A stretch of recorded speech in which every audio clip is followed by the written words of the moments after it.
Welcome, everybody. It's Unstoppable Stiletsy again with the Age of Empires 3 Wars of Liberty Middle East patch Civ overview.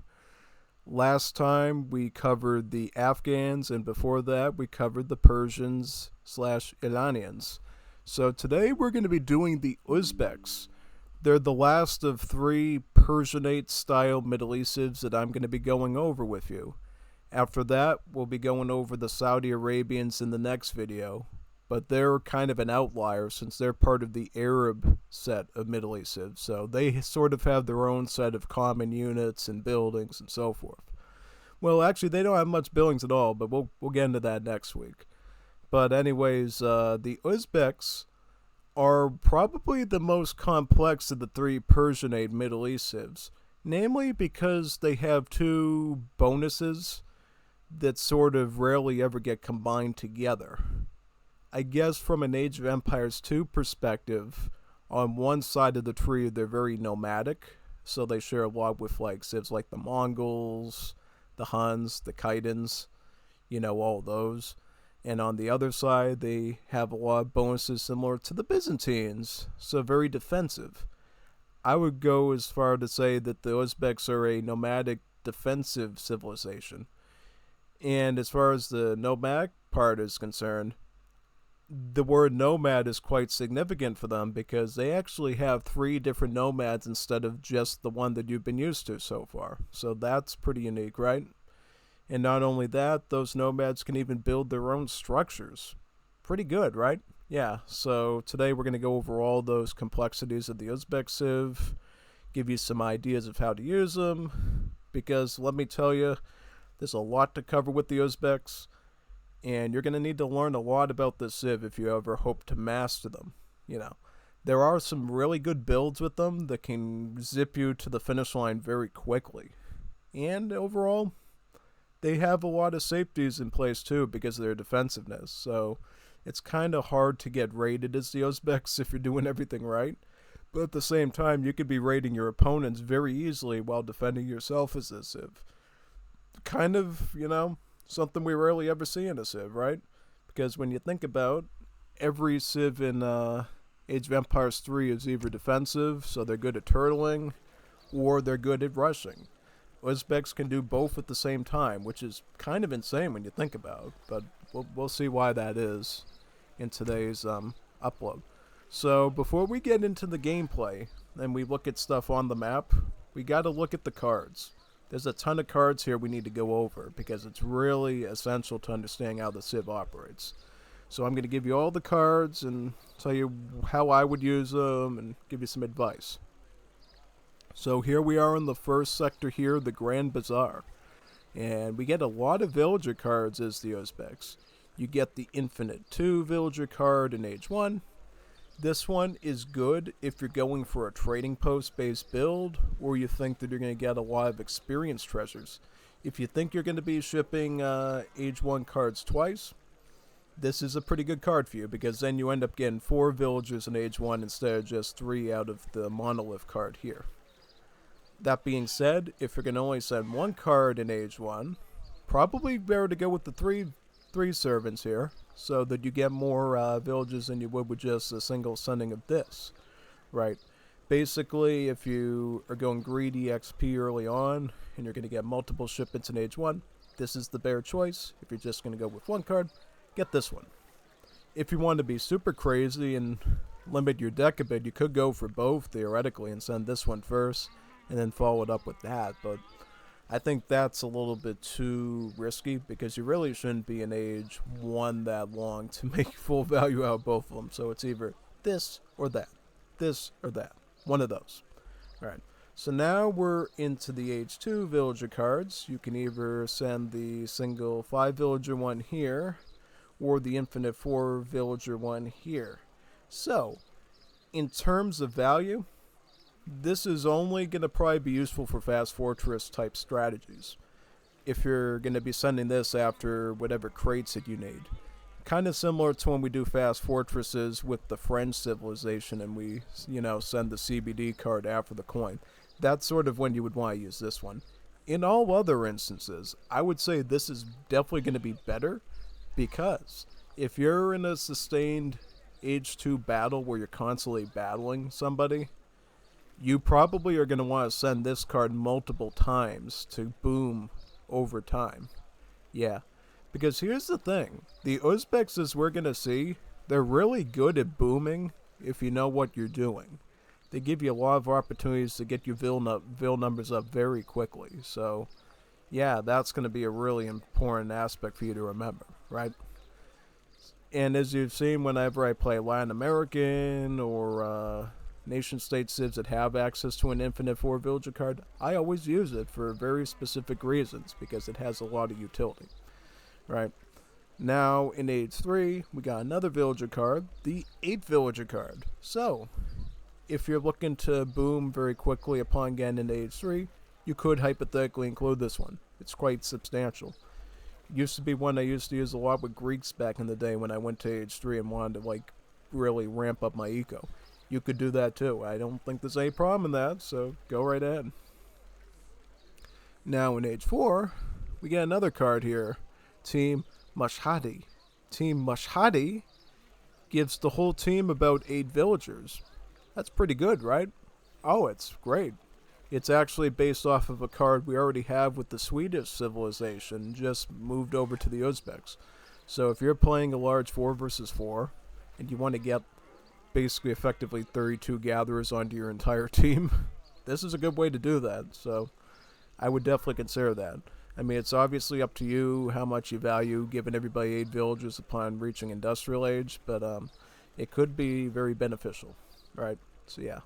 Now onto the resource crates. So as far as resource crates is concerned, you're only covered up to Age 2, right? You get your 700 coin crates, 700 wood, 700 food, you get your 600 ones, and then your infinite ones. Beyond that, you just have a few unique options here. The first one being Team Sumalak sends crates of 1,000 food to all team members. So, obviously this is going to really only be good in large team games.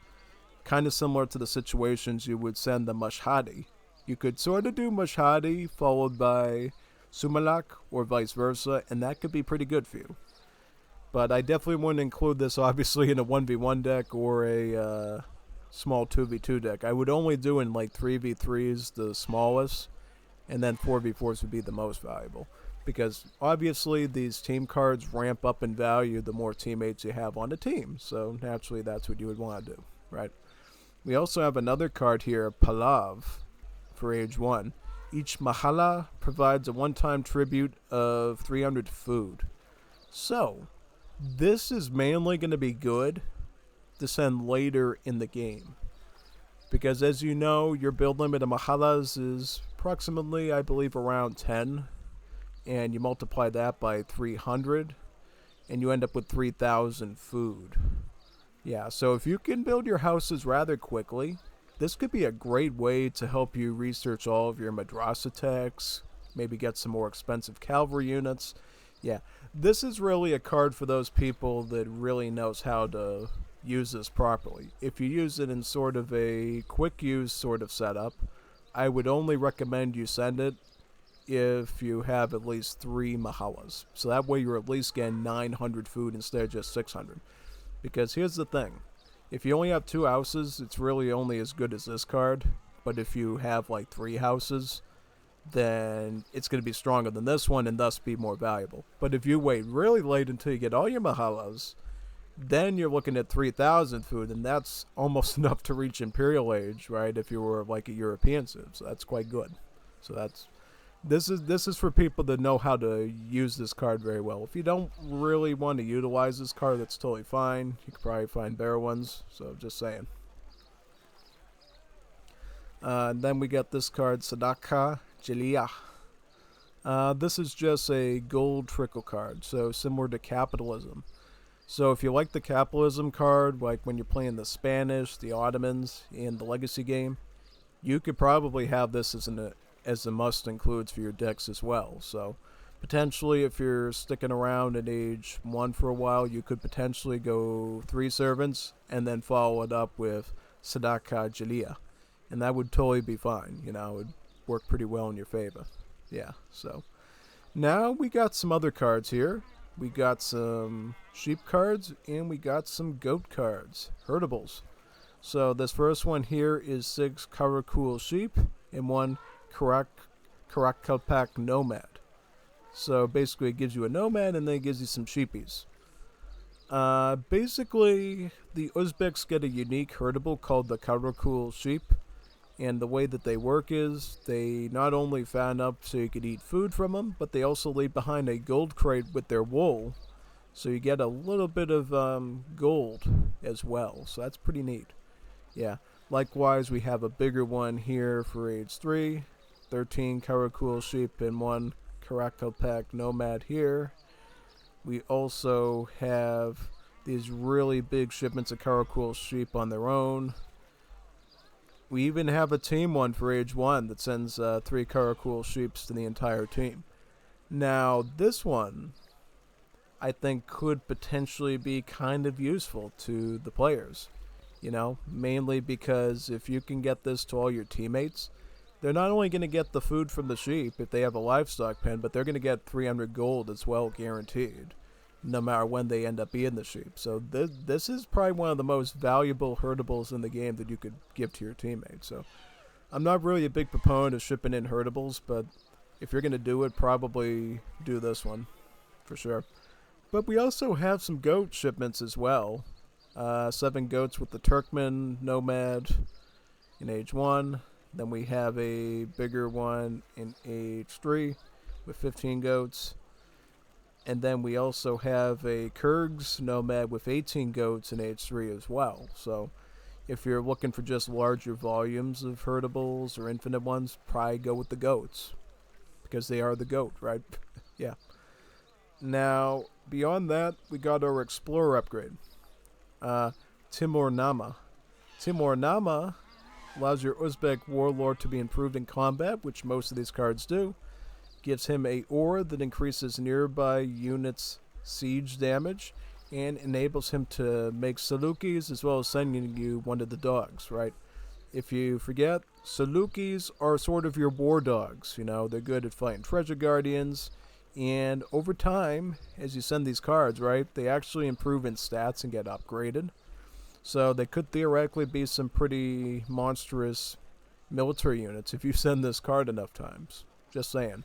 Haven't played with it a whole lot yet, just a little bit, but from what I've seen, yeah, potentially this could be something worth doing in late game. Maybe having dogs that can bite apart tank tracks or something. The tracks on a tank or something, who knows. Yeah. Overall, for this card, it's good for aggro, right? Because obviously, once you send this card, as long as you're keeping your Explorer near your army, all your other troops are going to get more siege damage. It's particularly useful for some of your bigger, heavy-hitting siege units like your Chaliks, who get even more siege with another card, as we're going to see, and that could be pretty substantial, right? That being said, as far as the Saluki cards is concerned, you get the Age 2 one with 5. You also get the Infinite Age 1 one with 3 Salukis, kind of similar to the other Middle East civs. We also get a shipment of 10 Snow Leopards in Age 3. So if you like Snow Leopard Treasure Guardians, or I should say pets to help you get rid of Treasure Guardians, or maybe to bite the enemy's ankles, free a pop, get this. I probably wouldn't send this, but you totally can if you're into that sort of thing. But yeah, okay. Here we are with a ton of military cards now in the Ark. Not the Ark of the Covenant or Noah's Ark, but just the Uzbek Ark. So we'll go over all these and explain everything to you as we go along. Alright, so we got our Chalik shipments here. Chaliks. Chaliks, as a bit of a review, are your Persianate pikemen. So they're good at sieging, and they're good against cavalry.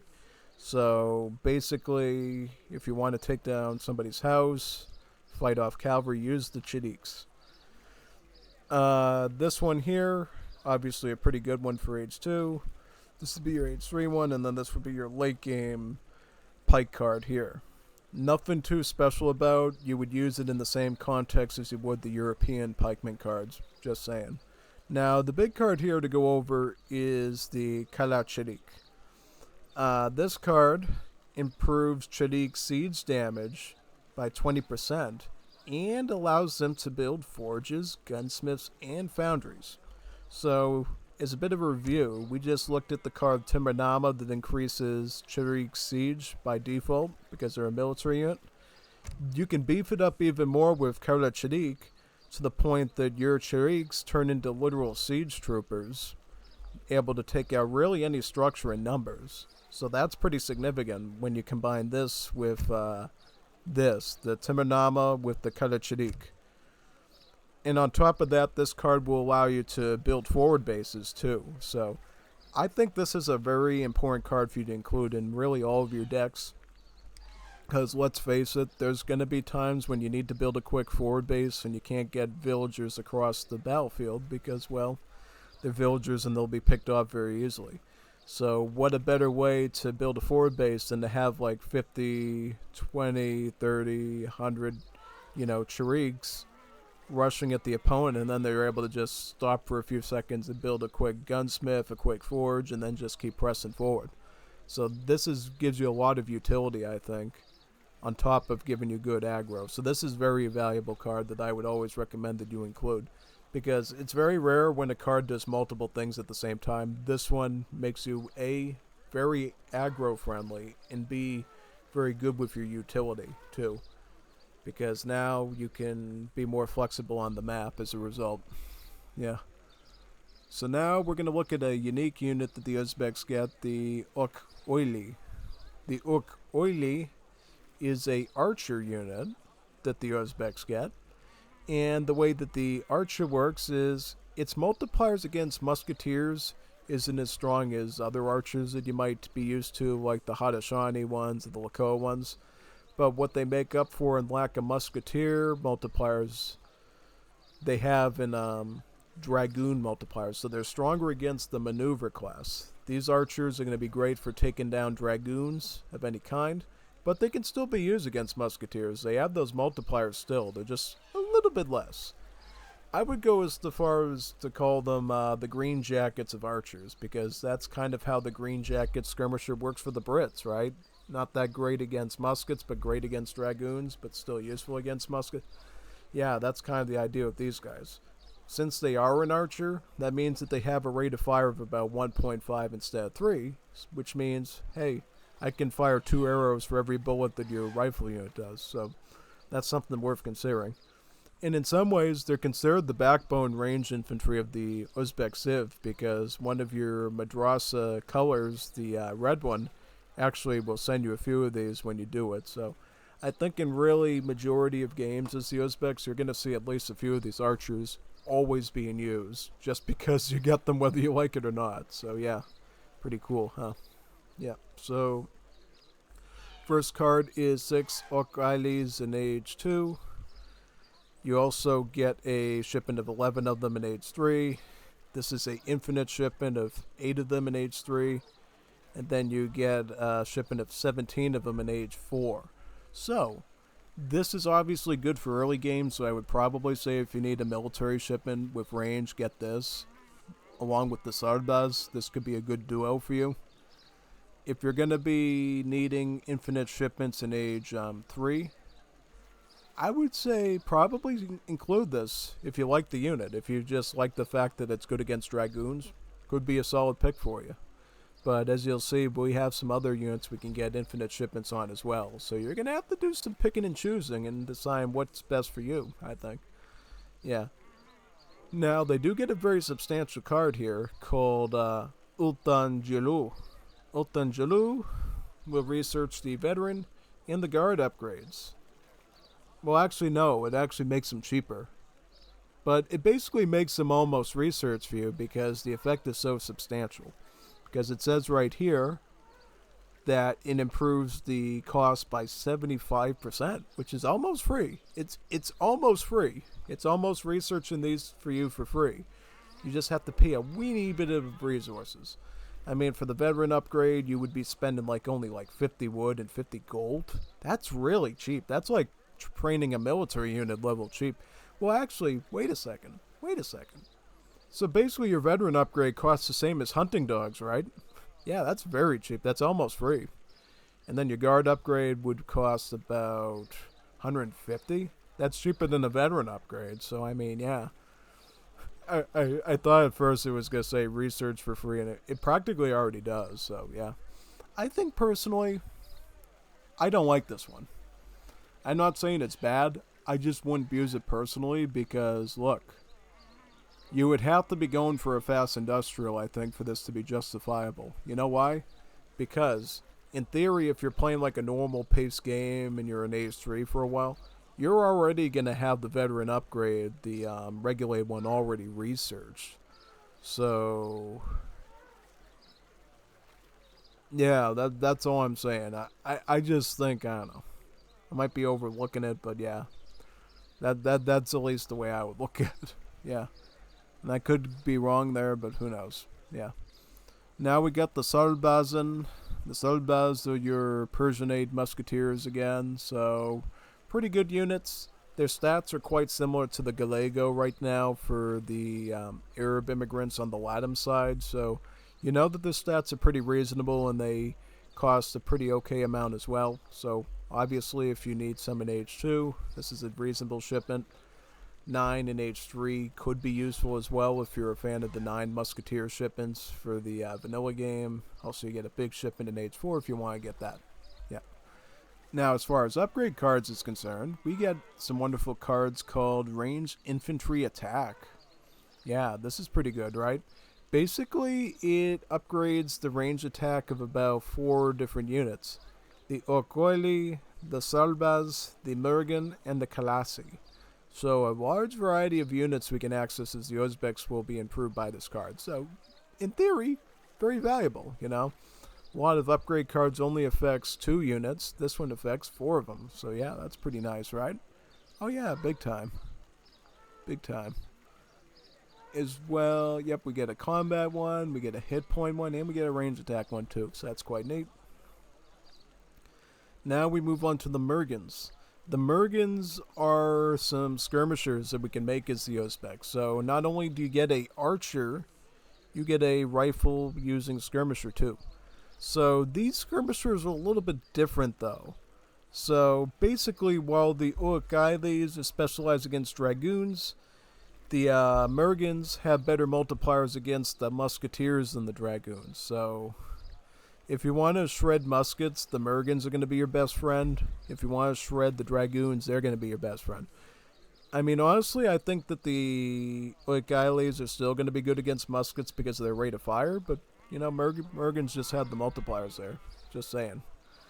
And they get another bonus, too. They basically have their stats improve when they're fighting near Citadels. Quite good, you know. As you know, the Citadel is a very defensive structure for the Middle East. So if you're trying to turtle very good, Murgans are quite good at that. Like if you got one of these cap-style line infantry spamming people coming at you, Murgans will stop them dead in their tracks. So that's probably something you want to use there. Now this is an infantry shipment of 9. I think this could be pretty reliable for you for a spammable skirmisher shipment. You do get a bigger shipment of 11 if you just want to send it once.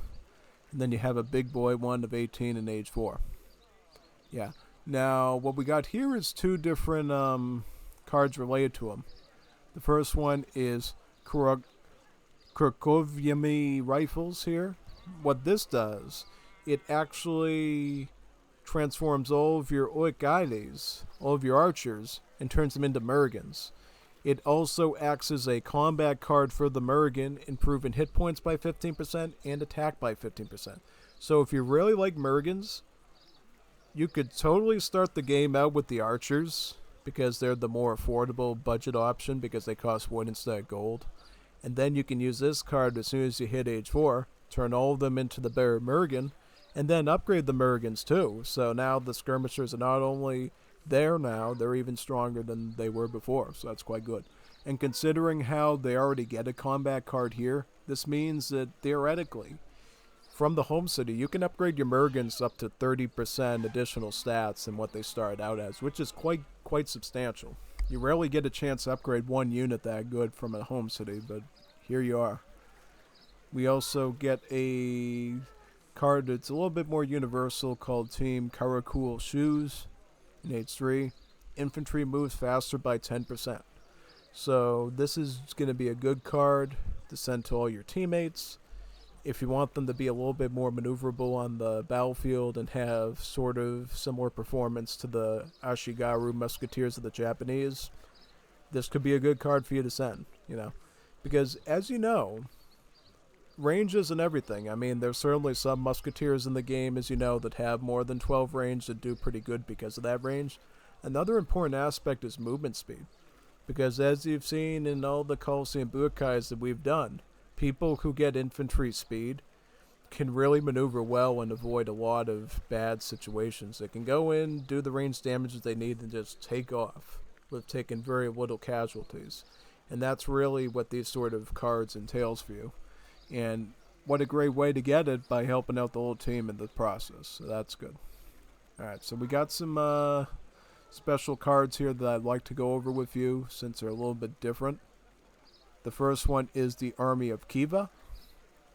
It's a Age 2 card that costs about 500 food. It'll send you about 5 Okailis and about 3 Jigits.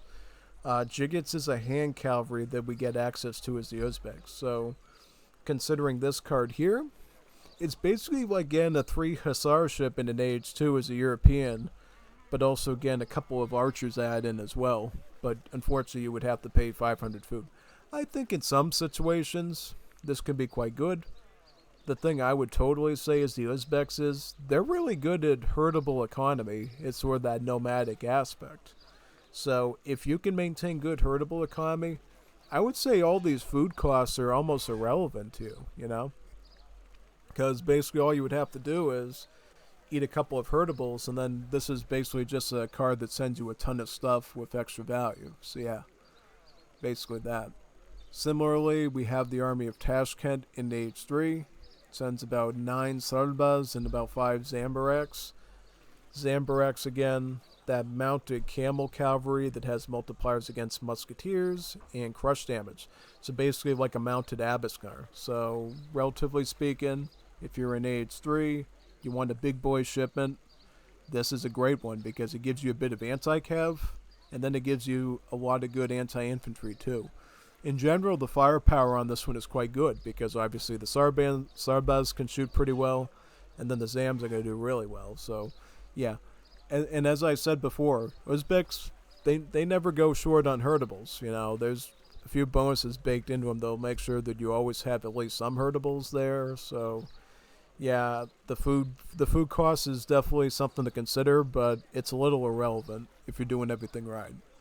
And then in Age 4, we have the Army of Kokand. It gives you about 17 Mergans, so your skirmishers, and about 8 Gulams, so your Persianate Dragoon unit. So, yeah, again, if you're playing Uzbeks well, I'm going to say this probably a billion times when I go over these cards, you're going to have plenty of herdables, so don't worry about the food cost as much. Just consider the fact that the card itself is very valuable because it sends 2 units and some reasonable numbers to you. So that's... yeah, this one in particular is great because it gives you that sort of skirmisher dragoon dynamic like the Portuguese have. So you'll be able to fight assault and you'll be able to fight blind units with it. So that's good. Yeah. Alright, so now we're looking at the Jigits. The Jigits are basically Hussars. And pretty much the way they work is they're a tough melee scout cavalry with the sword. It has more armor compared to other scout units. Good against skirms. So yeah, these guys are going to be really specialized at fighting skirmish units, but they can also fight artillery, they can raid.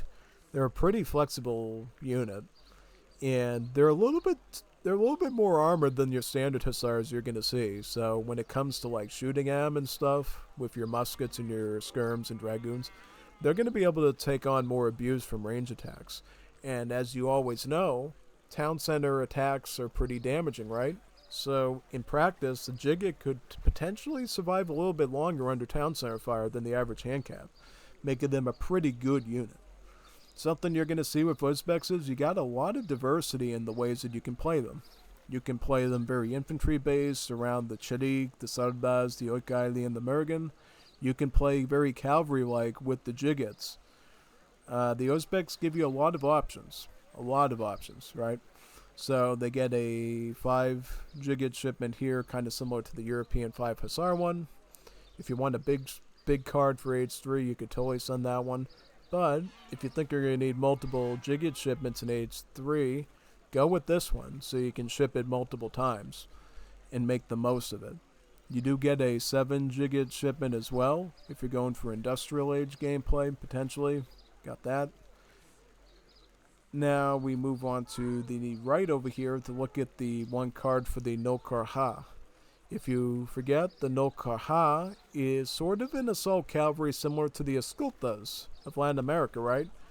If you remember what the Escoltas are, they have multipliers against musketeers, right? Yep, that's basically what the No Karha do with the Persianates. So the Afghans also get access to the No Karha. The Persians don't get access to them because they have their own assault cav, the Joshin Pushin. But if you've seen my Afghan overview, then you'll already know who the Nokar are at this point. Quite good. The thing that makes them really special, though, is the fact that they have extra range with their lances. So they can hit stuff from farther back, right? So basically, in some aspects, they'll make them good against hand infantry because they'll be able to probably take a poke at them before they get hit by them, which they can potentially micro around. But in other aspects, it can be bad because when they go to fight muskets, the muskets will be able to shoot them, basically, and get around their hand armor and basically injure them more. So it's kind of a catch-22 with it. In some ways it's good, some ways it's bad. So yeah. But anyways, here's some more support-related cards we get. We get the Galabator Squadron.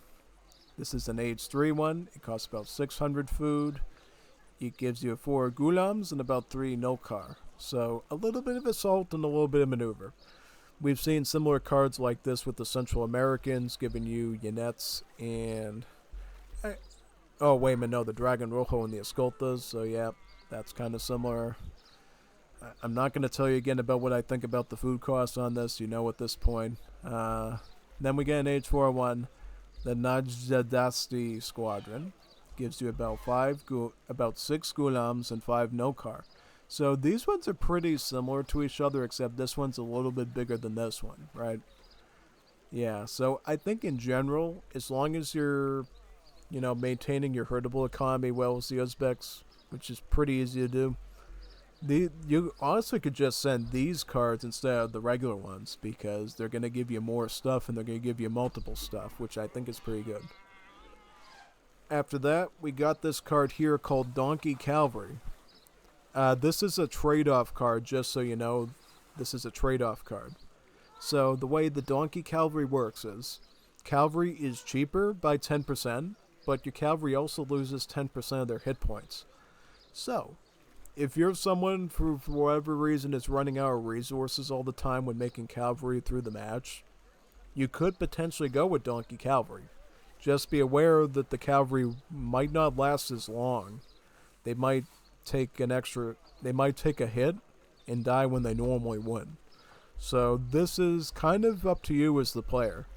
Are you fine with the cavalry cost of what it is and being able to play normally? Or do you need a little bit of a discount but the cavalry to be made slightly weaker? Yeah, this is a concept gameplay-wise in RTS that we've already seen in the Napoleonic era mod, where they had one of their academy texts that actually involved donkey cavalry being used instead of horse cavalry. It was the same concept. The cavalry became cheaper, but it, lost more of its HP. So, kind of the same concept again. Again, this is basically for anyone that kind of has issues maintaining their economy, potentially, but is willing to do a cavalry that's slightly less effective to do so. Yeah. Now we got some Shiglid Pisha shipments here, and these guys are kind of an interesting lot. The Shiglid Pishas are actually your ultimate unit. They're probably your best unit as the Uzbeks. These guys are very, very powerful, very tough. So the way they work is they got a big shotgun type firearm called the Serbaka. And how they work is they actually do splash damage with a regular default range attack. So they don't have any malices, but they just do splash damage. That is pretty good. I mean, these guys go boom, boom, boom. They do a lot of splash, And then that's just pure pierce damage that they do. And also, if you research your skirmisher arsenal tech later on, you can actually beef up their multipliers too against muskets. And yeah, that's pretty good. I mean, we're going to see in a little bit why these guys are so scary to use. They're really, really scary to use. In fact, as you've seen in my streams, we essentially try to get these guys as fast as possible because they're the best unit you could get as Uzbeks. They destroy whole lines of infantry, and they can destroy other stuff too if you're really good with micro and kiting. These are one of the best ultimate units in the game right now, I would say, probably, because their mobility and their firepower. They're just brutal, beastly units. If you want to like just ship them in because they're kind of expensive, you can use this card to send them from the home city again and again. You could also just ship a big batch of 9 once you get to age 4 using this one. Either option works fine. It's a valuable unit, so technically these cards are going to be useful to you, you know, if you want to use them. Yeah. So now we go on to the artillery section here. We got 2 Mudafa, 2 Midfas. This is a card you see me use a lot in my decks. Basically, it's like sending 2 falconets to your home city again and again, so that's pretty good. Well, I think the Mudafas are slightly weaker than the falconet. That's why you can get 2 instead of 1, but in general, it's a very solid unit. You also get an infinite 4 Mudafa in H4. Also, very good infinite shipment. You do get a slightly bigger a bigger 5 shipment one here if you want to, right? And then you get this card, the Casa Badar. Casa Badar improves the Midfa's area of effect by 1. So, if you're going to be using these Midfa shipments a lot and training them from your foundry, I would totally say get this card here because it actually increases their splash by 1, making it a really good artillery piece, kind of on par with the falconet and the horse artillery. This is probably what you're going to want to use, you know. If you want a really good splash on your artillery and to make them so much more useful, this is a must-includes for you. So this is one of those upgrade cards that I say you must have. I would say you must have this, you must have this, and you must have this. This, and this. These 4. The Kalachirik, ranged infantry combat, Kuril Kovmi rifles, and then the Casa Badar. These are the ones you have to have like a reasonable deck. Yeah, and then we also have Zambarak shipments too, an infinite 6-1 in H4. We also have the beefier 8 Zambarak as well. I mean, just so you know, you only get 4 shipment ones here, ones that you can ship in H4, but you can train these guys as early as age 2 from your foundry. Just letting you know. Because there might be some person that's like, wait a second, it's available in age 4 only. Does that mean I have to wait till age 4 to get these? No, you can get them as early as age 2. They just don't have any shipments to do that because it's such a scary unit. They don't want to give people the audacity to ship those things in age 2. That's it. Yeah. We also have a infinite 1 mortar card for age 3. So if you need some help with siege, use this one, you know. It's the only option you get, though, so if you're looking for something a little bit more substantial, unfortunately you don't get that. If you like mortars a lot, get this. If you don't like them that much, don't get this. Not much I can tell you about that. So now we're on the Po'oi Kailan section, and now we get into some interesting stuff, like natives, infrastructure, upgrades, all that sort of thing. So first card here is Native Allegiances. Again, it allows your native warriors to train 30% faster. Pretty simple concept. You got the jizya tax here. Basically, you get 500 coin from each native that you're allied to. Pretty good. If your map has like 3 different natives on it, you could potentially get 1.5k coin out of it. That's pretty good, honestly. I'm just saying. You know, that's like more than enough to get to like age 3 and then some. You get the Dar es Salaam. Allied warriors are cheaper in food and wood, which normally is what natives cost, but now they cost 10% more coin. So, yeah, basically that. Yeah, I mean, honestly, If you got the coin, it's probably better to have this. If you have issues maintaining gold control, then that can be kind of tough. But I will say in the context of Uzbeks, your Karakul sheep lay behind a crate of coin all the time when you're using them, so it kind of goes back to the cards that I talked about over here, these ones, these sort of support cards that cost food. As long as you're maintaining good herdable economy as the Uzbeks, which is pretty fair and easy to do, I think you could actually use Dar el Islam in your native decks with the Uzbeks, because as long as you're eating those Karakul sheep on a regular basis, you're gonna have the coin to be able to utilize this, you know?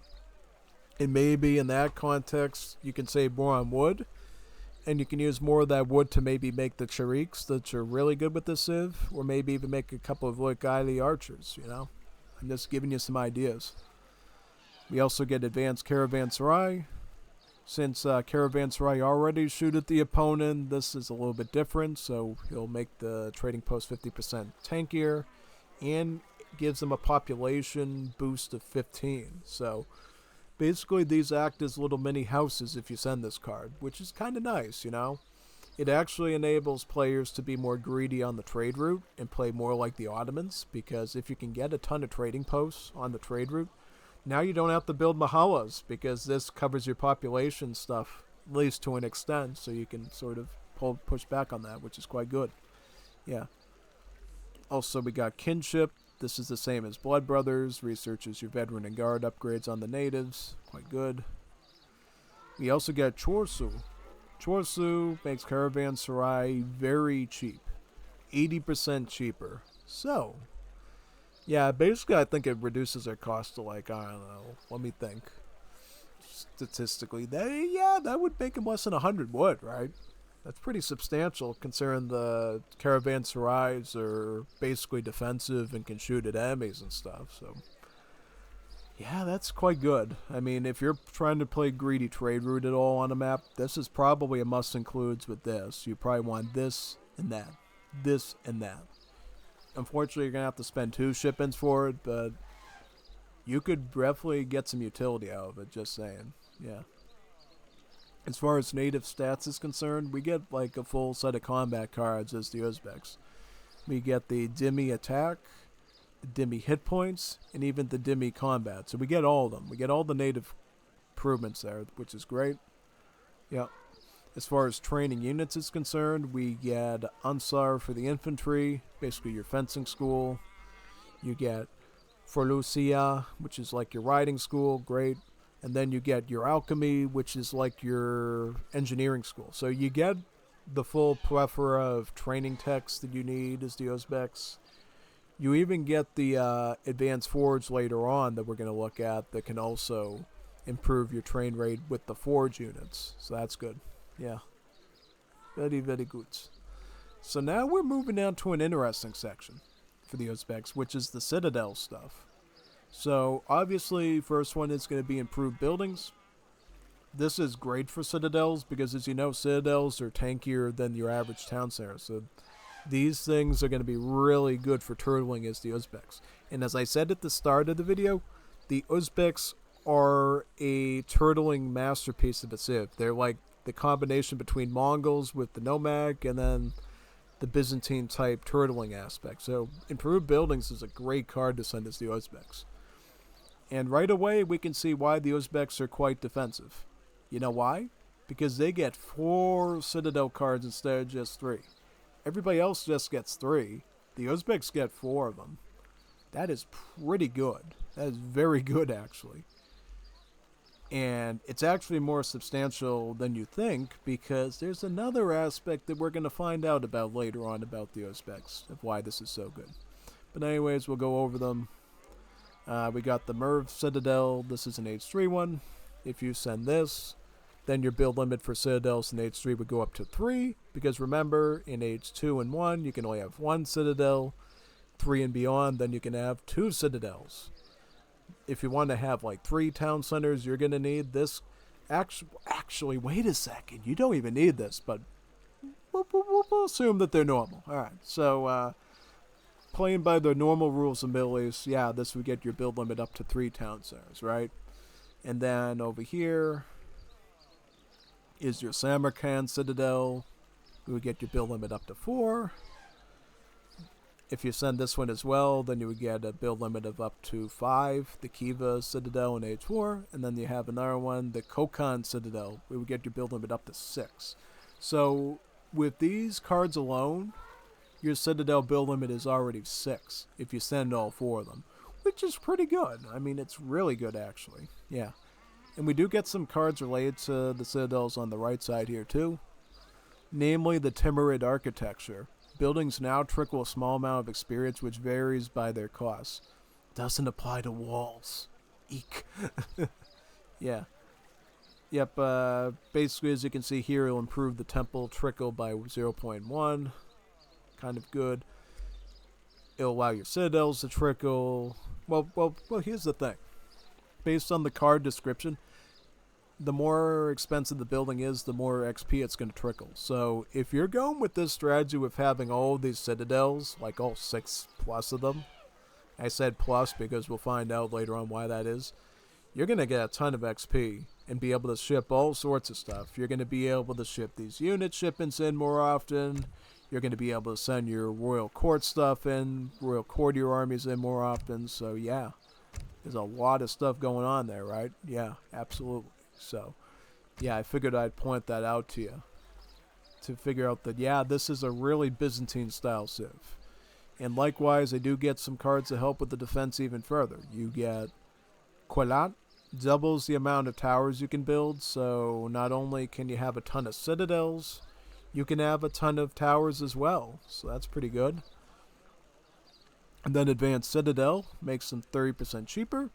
Very important for the Uzbeks, by the way, as we'll find out, and it also improves their hit points by 30%. So, Uzbeks looking to be very Byzantine type already, before we even get into the civ bonuses, you know? Yeah.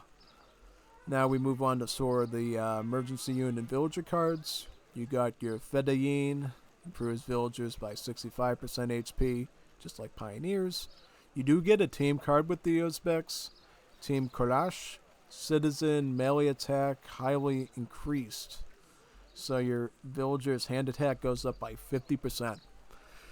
And remember, when you're defending as villagers, it's always the hand attack that matters more than the range attack, right? You really ever want to fight stuff in range attack unless you're like a courier de bois or something. So in that sense, this is a pretty good card for turtling, you know? Like, if you think you're going to be raided by stuff, get your villagers punching harder and harder, basically. Yeah. As you can see, these two Uzbeks are wrestling each other for some reason. Maybe over a cookie or something, I don't know. And then you got Jihad, Age 1. Your Jadi and Mushadin no longer lose hit points over time, making it much better. And then you got the Fizabidia. So this improves not only your emergency unit like your Jadi and your Mujahideen, but also your villagers, giving them more range and line of sight. And attack too. So I mean, this is really valuable for defense. Yeah. Alright, so now we move on to some of more of the infrastructure type stuff elsewhere. We got Tolbiya Li Aftal, or it would be Tolbiya Yi Atwal. Basically what this does, it makes all of your market technologies in Age 1 free. This is what I always include in my deck because if I want to be able to research my hunting dogs, my axe technology, my mining, and my villager cards, this makes it all free for me to get. So, you know, I don't really have to worry about putting resources into it or changing my macro in any sort of way to afford them. It's pretty nice, you know, it is pretty nice, yeah.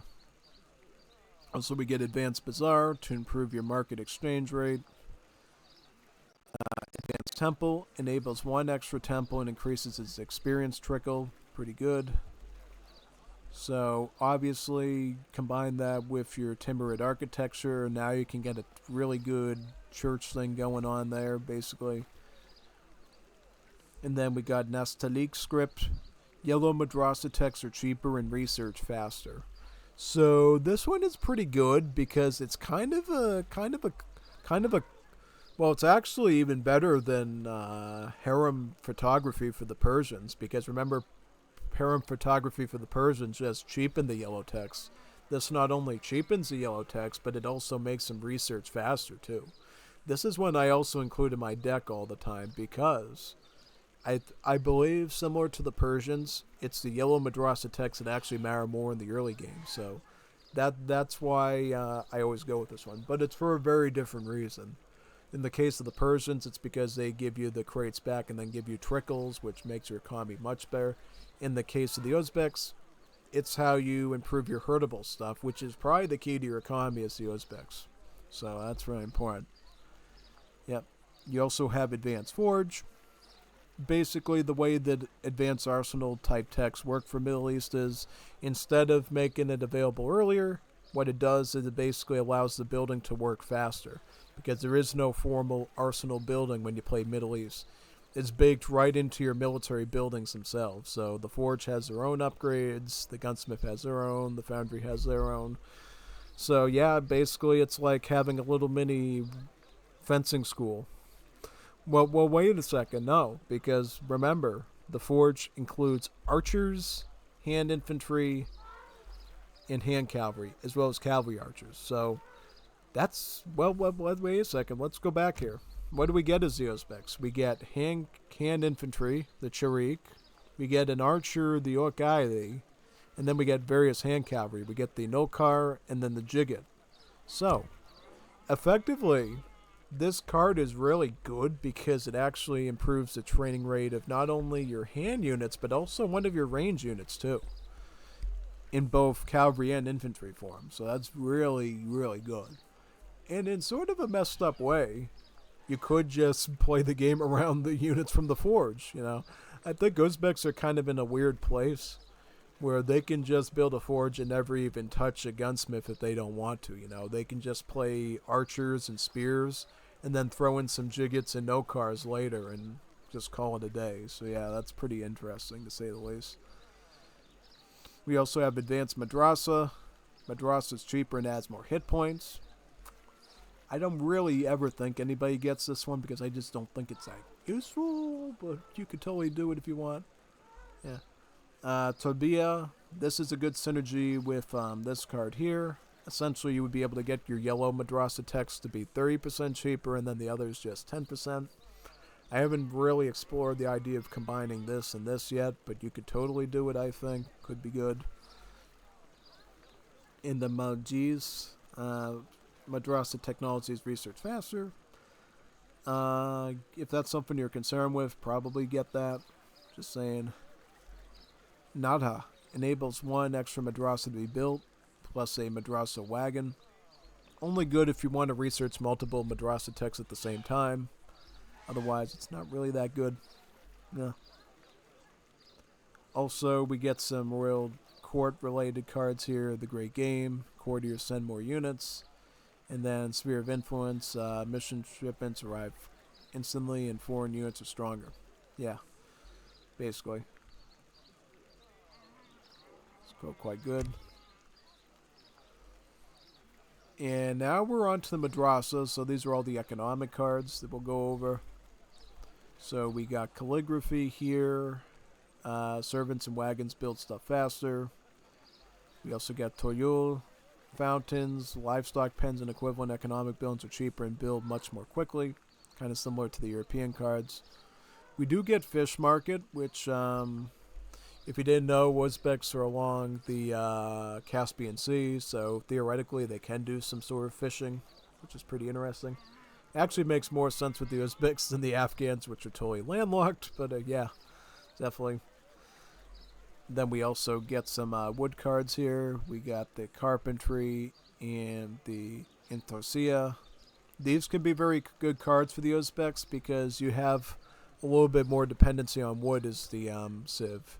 You need wood for your Chariks, and you need wood for your archers, your Oikalis.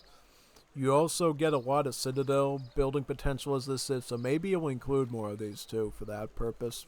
Just saying. Now, onto the gold-related cards, we got Dinar, which is your first mining card in Age 1. We got Nielo, your second mining card in Age 2. Then you get your third in Age 3, Wakaf, to improve mining by 25%. Now, I would say personally, I would never get this card just because it's not as good as Royal Mint, because it doesn't improve all your coin gather rates. If it was like Royal Mint and they improved all your coin rates, I would say this is probably a card you're going to see a lot. But because it doesn't, nah. I'd rather just stick to these ones here. So here you got Poppy Tears, your first Gold Bush related card, 20%. H2 you got the Coffee Grinder, and then in H3 you got the Suzani for 25%. As a review, Middle East does not have farms or plantations. They have fountains, and then we configure on the fountain what bush to make, either a food bush or a gold bush, right? And then the vills just gather from those bushes. And you can alternate, you could theoretically have both food and gold bushes in one fountain if you really wanted to do that. I don't recommend you do that, but you can. In some cases you might have to, so yeah. Likewise, we have the food bush cards here. Date syrup in age 1, kind of like food silos. This is like sustainable agriculture sherbet. And then in age 3, we got Zir Pots. Zir Pots, unlike this card here, is basically the same as refrigeration because it does improve all food gather rates. That's quite good. Yeah. Now, these are the cards that you might really want to consider as the Uzbeks because you're Civ bosses. These are the herdable ones. So the first one here is dromedary ranching, and dromedary ranching simply just allows you to make dromedary camels, which food-wise are sort of your cows. So they got more meat than the goats and the sheep. So if you want like a really meaty herdable, get the camels. The meat's going to stink and it's going to probably make you barf up your lunch, but hey, at least it's food. Yeah, that's all I can say. Nomadic pastoralism. This allows herbables to fatten 60% faster, which is pretty good. It's quite good, actually. So this synergizes really well with the Uzbek Civ. And then the other card that synergizes well with the Uzbek Civ is the Eid Kurban, a card that actually multiple melee civs gets. It allows your villagers to gather from herdables 300% faster. Wow. For Uzbeks, it's especially important because you're going to be doing herdables the whole game if you're playing them the right way. So, probably you definitely need this, and likely this. These are going to be must-include cards for the Uzbeks, yeah. Now, the question is, how many food fountain cards do you want? I would say you always probably want Zir Pots, but whether you need this and this really depends on your playstyle. If you think you're kind of the lazier player and you don't want to do as much herdable stuff or any herdable stuff at all, probably include these, maybe even not include these, but if you want to play optimal Uzbek gameplay, you need these. You need this, and, well, you need this and this. This is kind of optional. If you want to have cow-style economy, get this. If not, don't get it. And then Zir Pots. Yeah, whatever. So now we got Furrier. I think Furrier can be great for the Uzbeks because, as we'll see, they actually get a structure that makes hunting a little bit easier and safer. So Furrier, I think, does have a bit more utility in an Uzbek deck than it does an average one, as we'll see. Yeah. We also got some other standard Middle East cards here, like Harem. Servants are cheaper and train faster. Pretty good. You got Polygamy. Citadels slowly train servants in groups of 2, changing the villager system quite a bit. And then we got by Maradistan, servants are cheaper, so 20% cheaper. Yeah. Now we got some unique cards here for the Uzbeks. The first one is Unlawful Taxation. Exchanges all your food for an equal amount of coin. So if you're running a really good herdable economy and you want to get some quick gold for like artillery or something, you could use this. You also got Team Shirkat ul Blokayani Shalif. Improves your base XP trickle. So it gives you an XP trickle of about 0.5. Which I think is pretty fair if you like that sort of thing. Yeah. We got some naval cards here. We got the Infinite One Sambuk, which is your light ship. Got 2 Sambuka as well, sort of your counter water deck card for the Middle East. You got 1 Bagla in age 3, and you got 1 Boom in age 4, which is your siege ship. Yeah. You also have a couple of shipments of Kalassis, which is sort of your sailor infantry, so good against siege troopers and artillery. And then we also have some upgrade cards here too for the Navy. We got Admiralty to get your light and your heavy ship build limit up.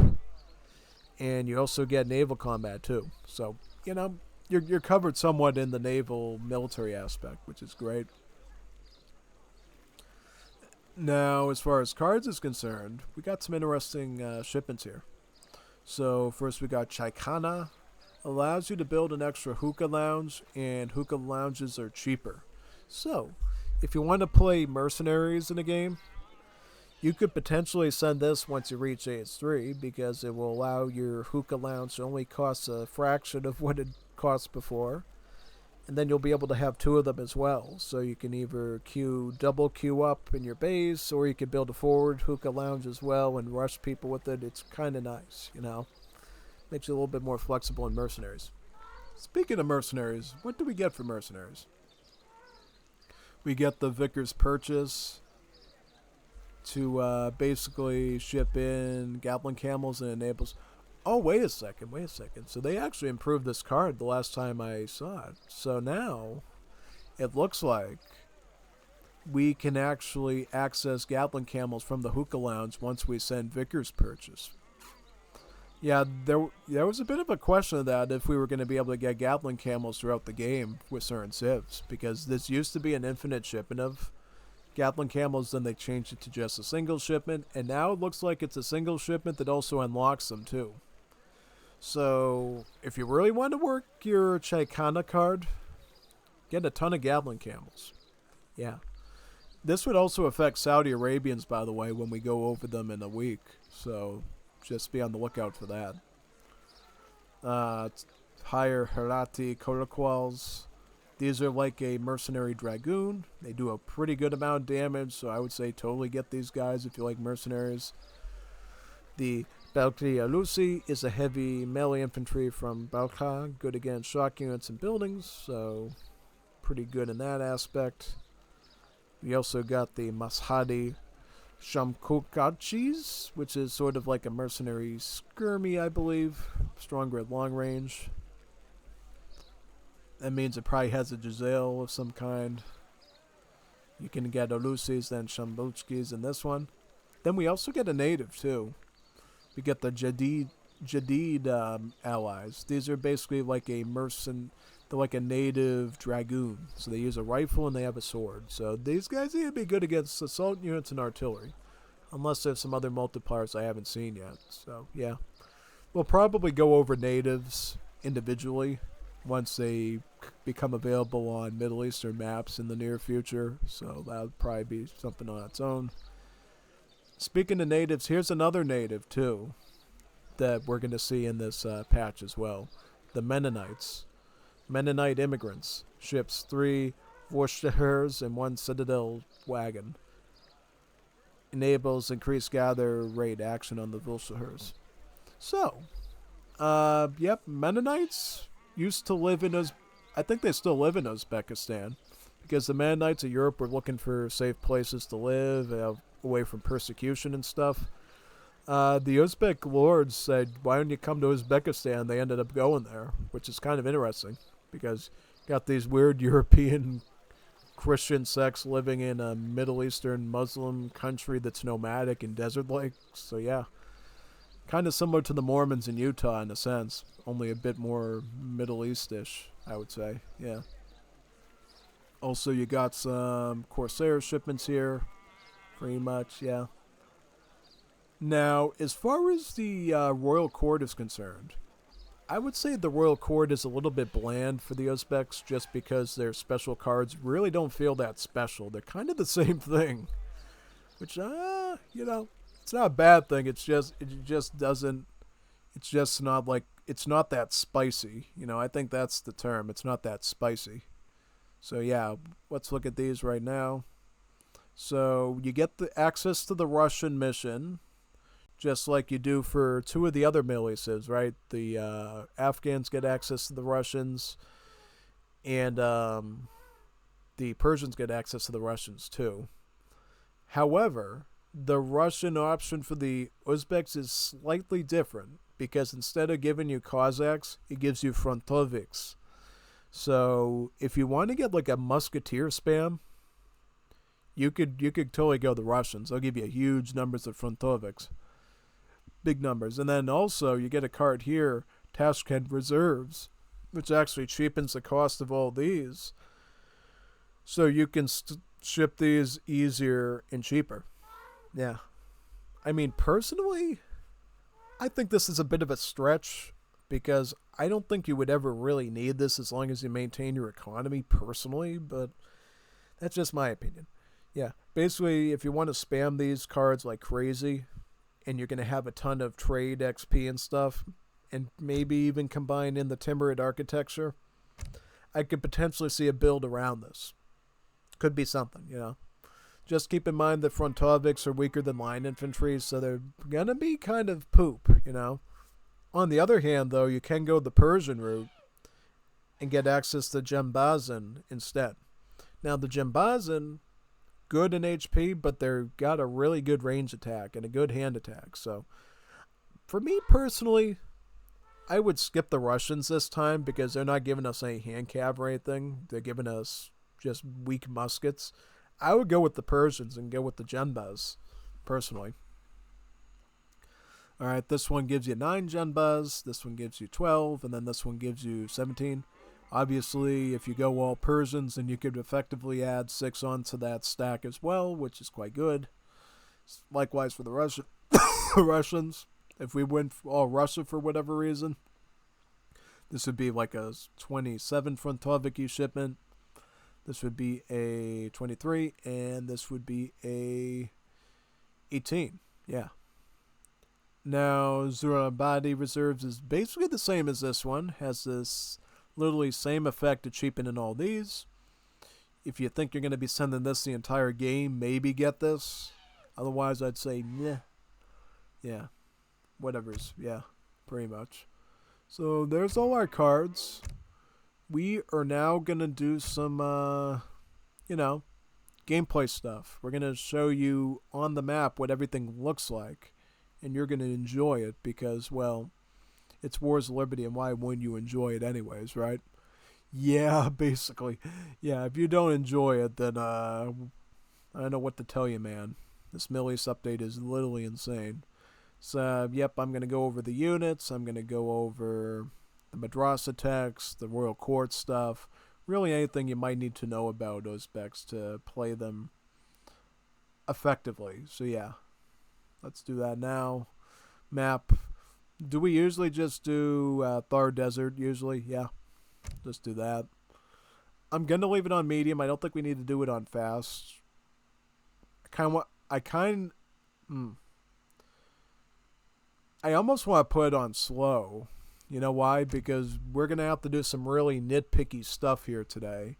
And we might have to put it on slow to enable that. So I might stick it on slow speed just so we can play stuff better. And you're going to see why in just a few seconds. But yeah, we'll see here. It's loading in right now. Okay, here we are. Grab all the crates. So this is our explorer here. Our warlord. So the warlord for the Uzbeks is favorable of Jigits. As you know, with Middle East, your explorer, no matter what civ you are, favors one unit, which means he can train that unit in age 3 and beyond, and he can boost them up. So for the Uzbeks, their explorer is basically a Jigit, which means he will boost up your Jigit units and also be able to train them, which is quite good. And you can see a bit of a hint already, the Jigits also have multipliers against skirmish units too, so yeah, basically these guys are sort of like your Lancero Sawars almost. Yeah. Now, here's the thing that's kind of interesting. Something you need to notice right away. So, when you play the Uzbeks, you don't just get a standard nomad. You actually get 3 different options. You get the Karakalpak here, you get the Turkmen, and then you get the Kyrgyz. All of these nomads does a different thing. So basically, you got to learn what all these nomads do and make the best use of them in the match, pretty much. So yeah, we'll we actually already got a Karal Kapak nomad here, so we can go over what he does. So this guy, this nomad is special because he has greater line of sight than the average nomad, so he's better for reconnaissance. So if you want to like scout on the map and just see, alright, where are the enemy positions, where are the treasures, this is probably the nomad that you're going to want to use for recon work, because he can see a bit farther than the standard one. He's got a line of sight about 30, which is quite good. Yeah, but he also has another benefit too. So what he can do is he can build this structure called a tam, this little mud house here. Let's put it right here. Look at this thing. It's called a tam. And what the tam does is it basically is a mud structure that prevents the enemy from building within the vicinity of it. And it also has good line of sight too. It's good for scouting. So if we put a tam right here, look at the go down. Yep, it's got some good line of sight, which is pretty good. I built it sort of in the corner there, so unfortunately we can't see the other side of the circle. But yeah, this is a great structure for scouting and also for denying your opponent the ability to build forward bases, which is quite good, you know. It's both offensive and defensive at the same time, because depending on how you implement the tam, you could prevent an enemy from building stuff near their base, or you could prevent them from building out of their base too. So it's just really flexible for that sort of thing, pretty much. Yeah. I think I'll just do a quick speed always wins here and just make the other nomads real quick.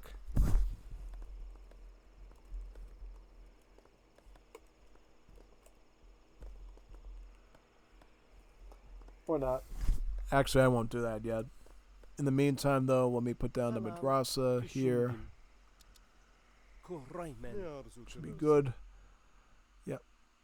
Pretty much. Actually, we'll use that speed always wins, I think.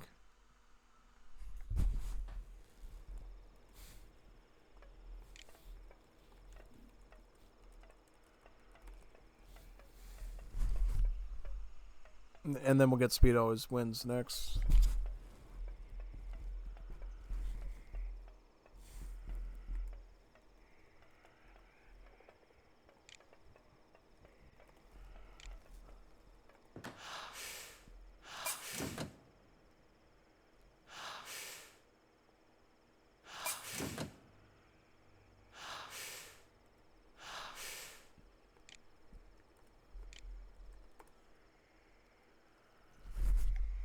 Very good. So now we got our other nomads that I wanted to show you. So we got the Turkmen nomad and we got the Kyrgyz nomad. So I'll show you the Kyrgyz nomad now. Basically, the Kyrgyz nomad is the only nomad in the game right now that uses a mount of some kind. He rides a Bactrian camel with 2 humps instead of 1, which is pretty cool. So basically, the way you want to use a Kyrgyz nomad is he's a scout unit that moves quickly, and it can sell into a kabika. Kabitska. So a kabitska, as you're going to see, is actually really good for helping you with hunting. So it's a yurt. If we put the yurt here, you can put it down like this in this spot, and that'll be pretty good, right? Yeah, most definitely. Then you can essentially have a structure there, which is pretty cool. So once the yurt goes down, you're going to see why this yurt is very important. So this yurt essentially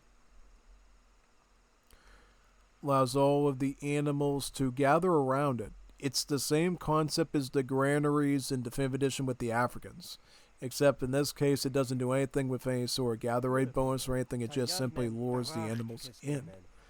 And just like in Definitive Edition, if we want to hunt from this yurt, all you have to do is just shoot at the animal nearby. It will cause the animals to flee and run around, but soon enough, they'll come right back to the yurt again after a little while. So it's a great way for controlling your hunts and preventing your enemy from raiding you as much, because now you can use these yurts to lure them back in towards safer positions near the TC and keep the hunts closer together so they're less likely to sprout off into 20 different directions and make it harder to control your defenses, which is quite good, you know. That's really what you want. Yeah, so And then for the Turkmen, we actually have to age up to do that, so we may as well go over some madrasa texts now and show you those. So first we got the red madrasa texts, and how these work is they obviously with madrasa texts they have a early bonus and a late bonus. They have an immediate reward and then a late reward. So in the case of the red ones, the early bonuses, it gives us Oik Eilis, which is our archer, and then the late bonuses, it improves the range attack of our Citadel, effectively making them even better at turtling. So yeah, isn't that pretty good, right? Most definitely. And the other thing I'm going to mention too is, because you can have 3 different types of nomads, that means that their build limit is all going to be 2, and that effectively means you can spam your opponent with tons of nomads on their own just to cause trouble for them, which is pretty cool, you know?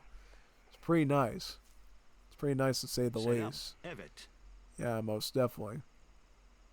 Yeah, basically you got 2 infantry ones in the Turkmen and the Karakapul, and then the Kurgs is the only cavalry-based one too. So, yeah, it's pretty neat how all that ends up working out, right? Yeah.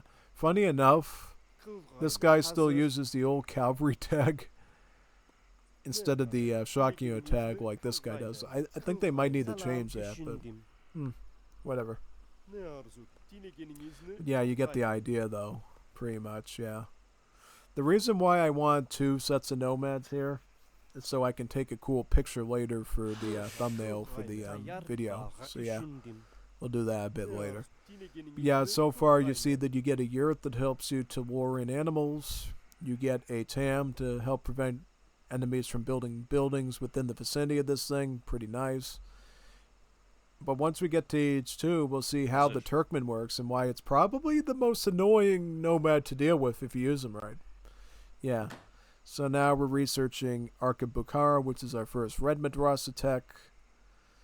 Again, its late game effect is improving the Citadel range attack by 3% pretty much, so it makes Citadel slightly better. Also gives you deliveries of Oik Eili archers too, so it gives you a bit of military. And obviously you can't train military in age 1, so it's kind of cool that we can already start to move out and work with some archers early on, right, to help us with treasure guardians. That's good. Now, the yellow madrasa texts work a bit differently. These ones are mostly based on herdables. So the early effect is it gives you some Karakul sheep that you can fan right away. And the other late game bonuses allows herdables to fan 10% faster. So, putting that into perspective, if we send all 6 yellow madrasa texts, we're effectively upgrading our fattening rate by 60%. And considering how nomadic pastoralism also improves our fattening rate by 60%, it's like doubling that card twice. And on top of that, of course, you can also research the selective breeding from your nomad as well.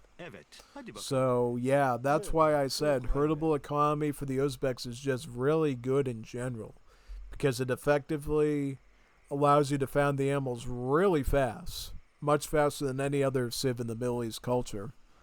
And that's something you get to enjoy pretty much, yeah.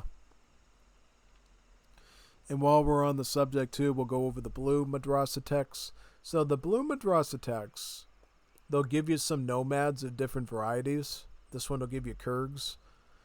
And then some other ones will give you either Karakapul or some of the Turkmen ones. And then the long-term effect is it improves your movement speed of nomads by 5%, so they can move around a bit faster. Yeah. One thing I'll say is a bit of a side note. In general, if you're really smart with the Uzbeks, you can theoretically alternate between all 3 of these very quickly to make sure that you always have all 3 nomads readily available to rush your opponent with. Because to put it into perspective, Kurg's nomads do about 10 hand attack by default. Karakapuls do about 10. But the Turkmens, their bonuses, they're actually better in damage. So they actually do 20 hand attack. So theoretically, alone, all 6 of these nomads, if they were to fight a unit on their own, would be doing 80 damage per hit. 80 damage per hit if they work together. And that's just where they are now. As you know, there's ways of improving your nomad build limit, right? Obviously, your oral poetry card increases your build limit of nomads by 1, as well as the stats. And then also, as you age up, your build limit of nomads also goes up by 1 as well. So, yeah, putting all that together, you could technically include large armies and various nomads in every army of your game. And that could be a decider of winning or losing, because especially these Turkmens are going to do some heavy damage. Heavy damage overall. So, yeah, but if you rush in with all 6 of these guys into every single army in the game, you're effectively doing like 80 damage before you consider upgrades or build limit improvements. So that's pretty substantial, to say the least. Yeah. Now, what we're going to do now is we're going to go to the opponent's base and sort of just shimmy over there now and get ready to show you the last structure that the Uzbeks have in their arsenal. And this one is pretty substantial. I'm just scouting him out right now, just trying to see what he's got, where his TC is. Because this building is kind of the inverse of every other building you know in the game of Age of Empires 3. But we gotta like see where the TC is though to deploy it properly. Looks like his hunters are right here, so it shouldn't be too far away. And you're gonna see why I put this thing on slow speed, you know, to make sure that I can time it perfectly and everything. Yeah.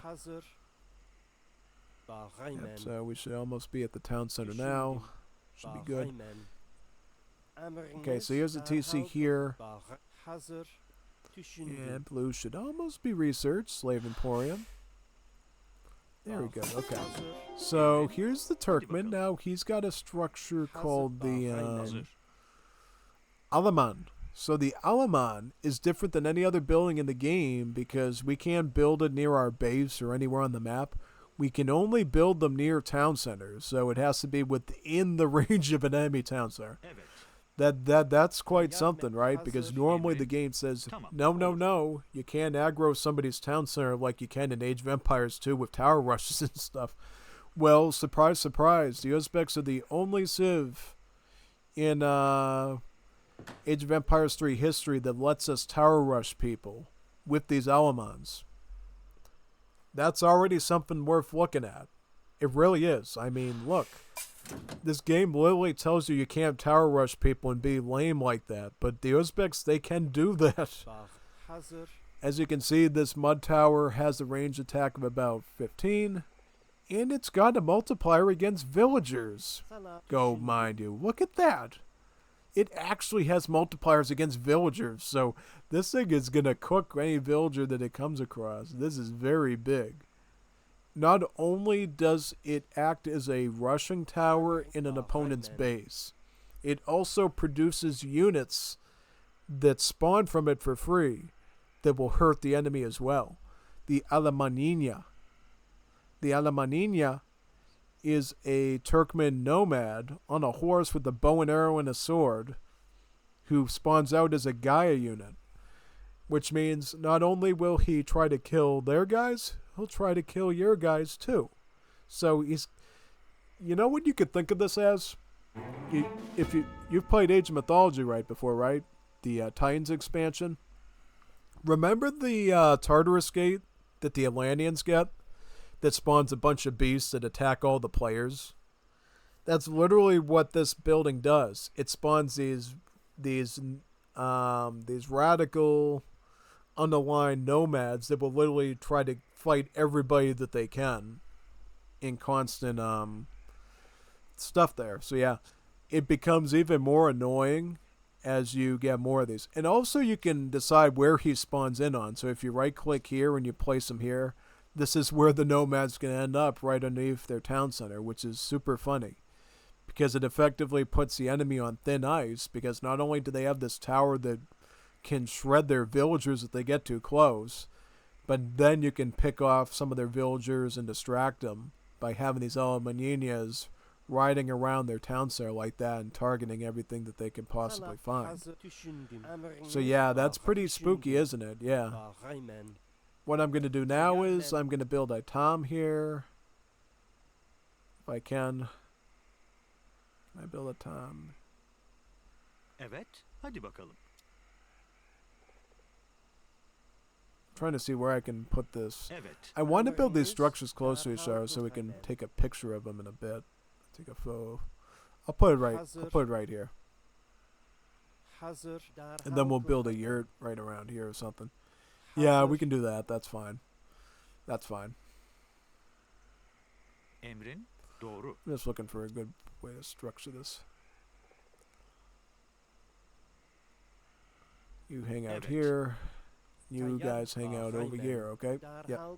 So now we're going to focus on some military stuff right now. So let's do that. I will build a quick Citadel. No, not Citadel. I'll build a forge, a gunsmith, and a foundry for now. We could also maybe build a royal court as well, just for the sake of doing it. Pretty much. Those are really the only buildings I really care about right now with the Uzbeks, just saying. Yep. Here's our yurt that, look, it's still hurrying in the hurrables, by the way, which is pretty cool. Yep, look at what these Almaninas are doing. They're literally making it a living hell for this AI, because now he's got all these nomads there slashing them with swords, shooting them with the bow and arrow. And then the towers obviously shoot down too. This is a great way to aggro your opponent and frustrate them like crazy. And obviously the AI is going to sit there and garrison all the villages in the town center until these nomads are effectively dead. So that's more villager seconds lost as a result. Yeah. Or does he take them out as soon as that one's dead? Who knows? Yeah, it's the main idea. And also, you can get a build limit of, let me see. Selam. They have a build limit on these. They got rid of the build limit on these. Whoa. They got rid of the build limit on these because before they only had a build limit of like 4. Now we can build as many of these things as we want now. Whoa. This is pretty scary because guess what? We could like swarm people's town centers with these things and like surround them in like a big circle. That is very scary. That's actually frightening to think about because remember, you get a ton of citadels as the Uzbeks, so you can constantly be churning out the Turkmen nomads effectively.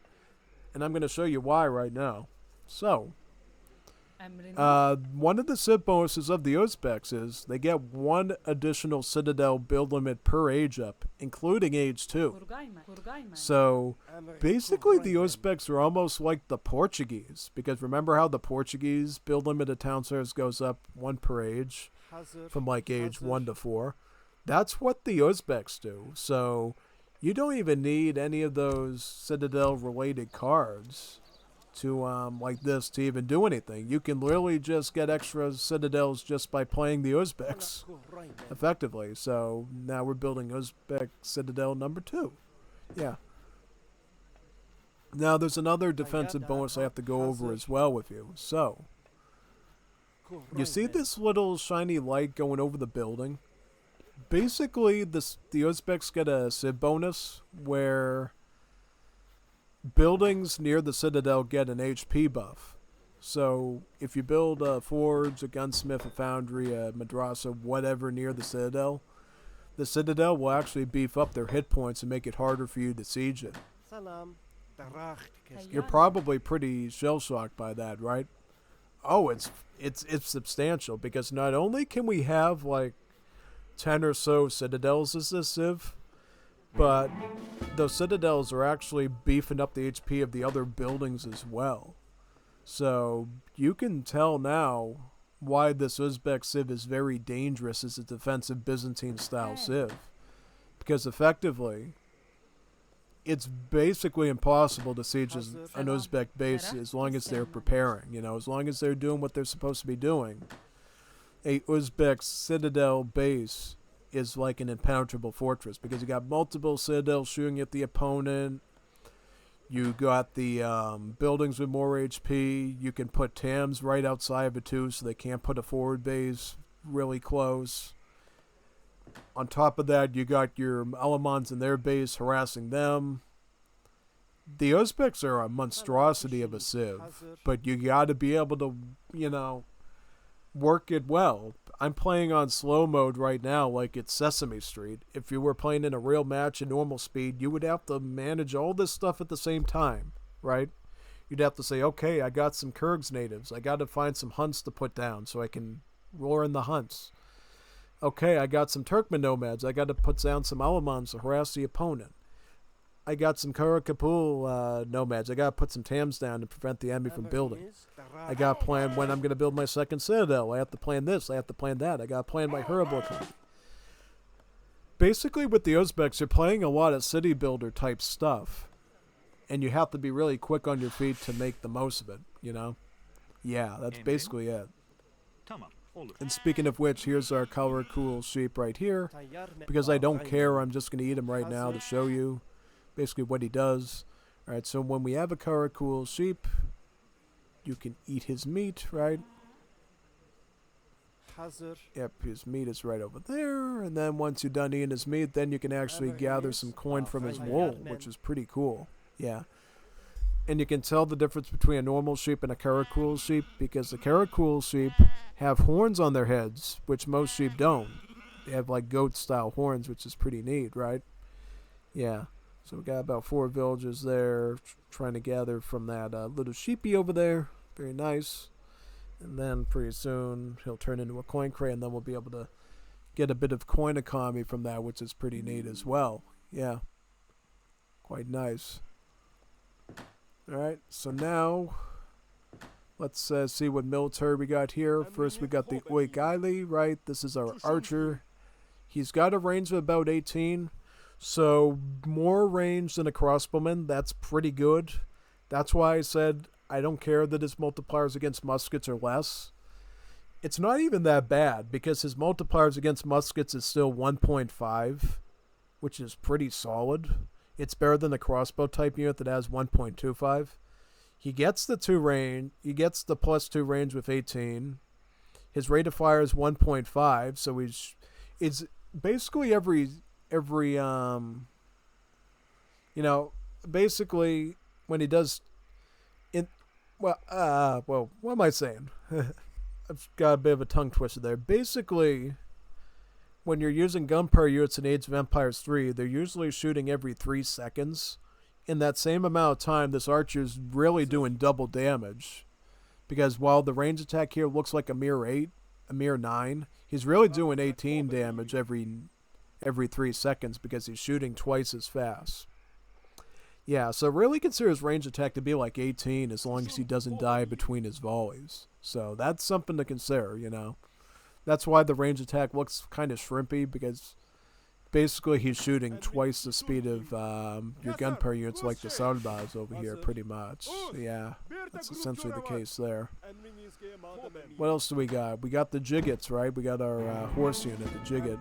You could also build our madrasa here, too, while we're at it. You know what I might actually do, because we know what all these madrasa stuff does and everything. We might just do speed always wins and just cycle through all these right now. Just saying.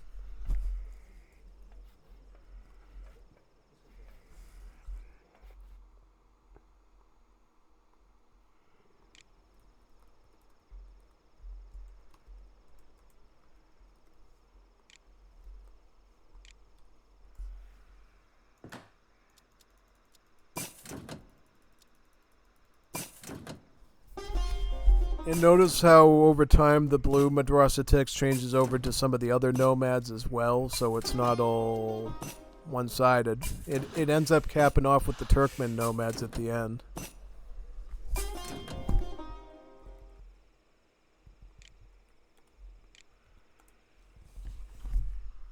Very nice.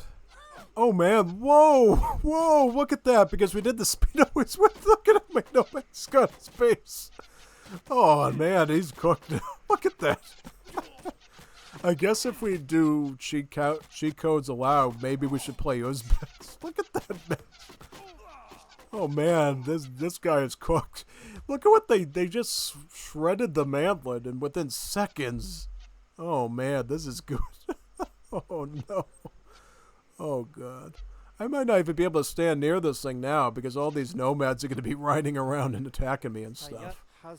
Yeah, no, I might have just created a beast I can't control now. Insane. Imagine if we had multiple of these Alamans set up too.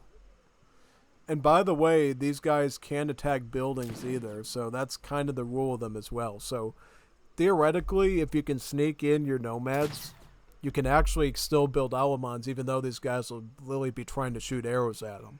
As long as they can get onto the foundation and they're not obstructing it, you can still build Alamans where you got Alamaninas being annoying. So I thought I should point that part out too. There's a reason why they're not attacking the mud tower there. They just don't have a coded siege attack, just a regular range and a hand attack. Because obviously if they had a siege attack, they would be attacking their own home, which would make no sense. So that's why they're not up for. Oh man, because look, once you get so many of these, they literally can raid villagers. This is like horrifyingly bad. Oh, this is really bad. Look at all these nomads just. Oh man, they're destroying everything. Look at these. And they don't even cost any pop, and I don't even have to control them because they do all the work themselves. Oh man. And by the way, if you want to look at unit textures, this is what they look like up close. They got a very striped pattern in their clothing. They got a bit of a furry Mongol style turbanat. Got their little bow there and a horse. It's a pretty cool looking unit on its own. So yeah, these guys basically have that opponent completely cooked at this point. So I don't know what they're going to do. But yeah, I don't know. So what I'm going to do now is I'm going to train our other units here that we need to worry about. So we got our Jigget. Let's get our Jiggets. Oh man, I didn't build any.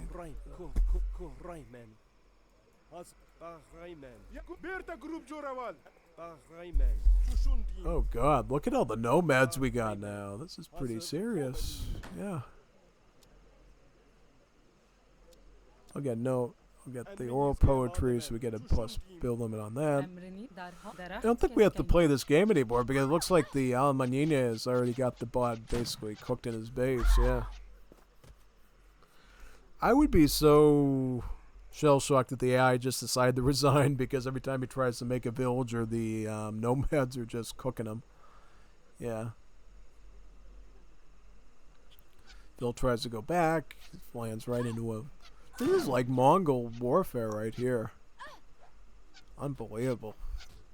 Oh, no, is he gonna make it back alive? He's gotta go in the town. She has to go in the town center. She's gonna die. Now this one's gonna die because she's trying to fight them back.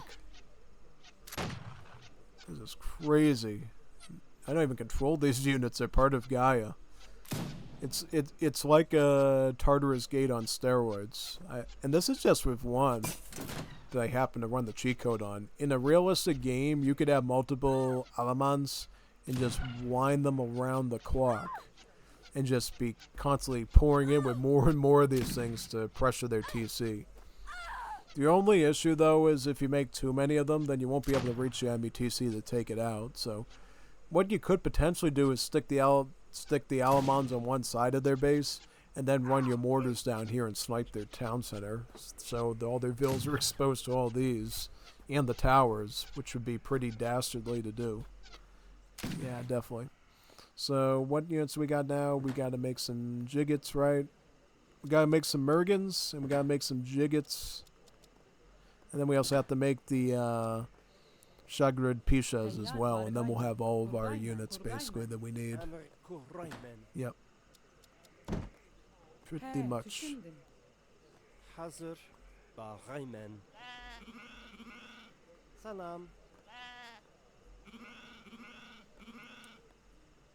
Yep, and as I said before, these Karakuls sweep, if you gather from them, you get a coin crate, which is quite nice. Yep. Very, very good.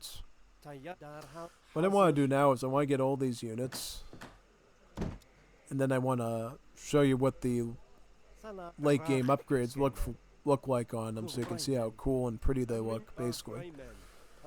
As a review, Oikali, 18 range archer with good rate of fire, good multipliers against dragoons. It's 2x, which is pretty good, all things considered. These are the Mergens. As you can see, they're better near a Citadel. When they're near the Citadel, their range attack is 13 and their HP is 132. But if they walk away from the Citadel, they become a little bit weaker. So, yep, range attack goes down to 12. HP doesn't seem to change a whole lot, just the range attack. So yeah, it matters more over time. Like as you get more and more upgrades, the range difference between being near a Citadel and being far away from a Citadel will be a little bit more substantial to you, just saying. So just keep that in mind. The multiplier is 2.25, which is based off of the multipliers that a British Rogers Ranger would get in the 5th edition. So yeah, you could basically consider these guys to be Roger Rangers from Definitive Edition in terms of their multiplier potential. Except that they get a cool defensive bonus on top of that. Right, these are the Jiggets. These are our sort of Lancero type hand cavalry here. This is what they look like, the Jiggets. Pretty goods. Our skirms, our archers, then our hand cavalry, yeah, very nice. These guys have a multiplier of about 3x against skirmishers, so quite good. The armor is 20%, which I think is... So it doesn't look like their actual armor is much better. It looks like... Well, wait a minute, no, wait a second. So, if I remember correctly, most scout units in the game actually have only pierce armor 10%. And this guy has pierce armor 20%. So that actually is substantial. And then the hit points themselves look pretty good too. It's quite good. Obviously, if I get close to these guys, they're going to get stronger. You can see like the little Moroccan style sun under them. And that means they're a bit better now. It's good. And these are the Shaglid Pishas. These are the guys that I was talking about as being really good. So they get a splash of like 3, range attack at 24, and the only malice they have is against assault units. Pretty good. I mean, they'll shred scout units, they'll shred dragoons, they'll shred skirmishers, musketeers.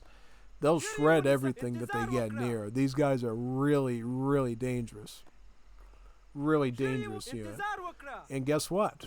If we go to the gunsmith and we research our Jezayar, these guys benefit from it too, on top of the Mergens. So the Mergens will go up to a multiplier of about 3.25, which is quite substantial. It's about the same as a Rogers Ranger. The Shigrud Pisha will go from doing like 24 range attack with 3 splash against muskets to about 48 range attack with 3 splash against muskets. That's kind of substantial. It's pretty significant, to say the least, you know.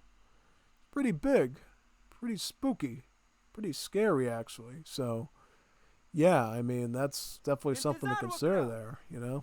Just saying. I'm going to do Speed Always Wins one more time, just so I can research all these texts quickly. Hopefully the AI does not die. If the AI dies, we'll restart and do another run of this.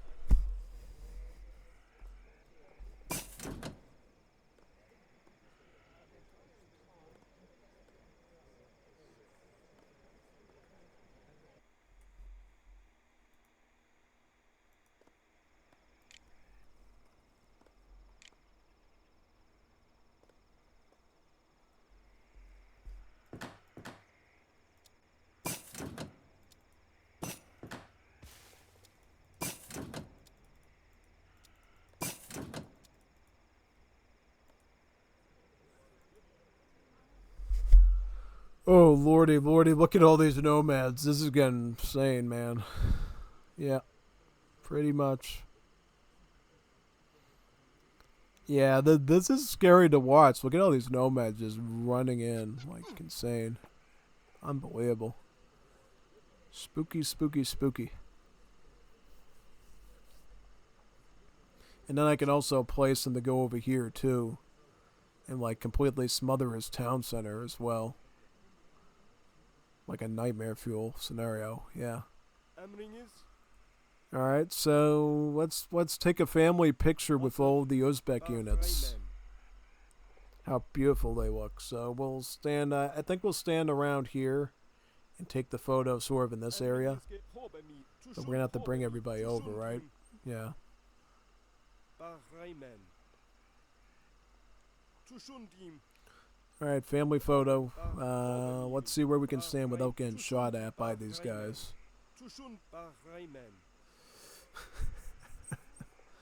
I don't know, man. I don't know. So this is what the Oik looks like in Imperial Age.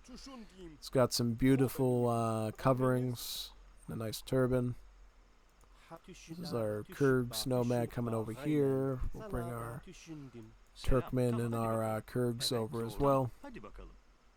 Kara Kapul. Here's our Kurgs one right there. Very cool looking. Selam. Hadi doğru. Evet. Hadi bakalım. Doğru. Evet. Derhal kıl düşündüm. Derhal kıl hemen. انتظار وكرة. Oh, wait a minute. They removed the effect of the skirmisher thing on them, so it looks like they ended up balancing them out a bit. That's fine. That's actually totally fine because this unit is very insane on its own, so that's good for balance. Alright, let me bring a Jigget over there, and then we'll bring a skirmisher, and we should be all set. Yeah. We'll bring the Explorer over, too. That'd be great. Get you over there.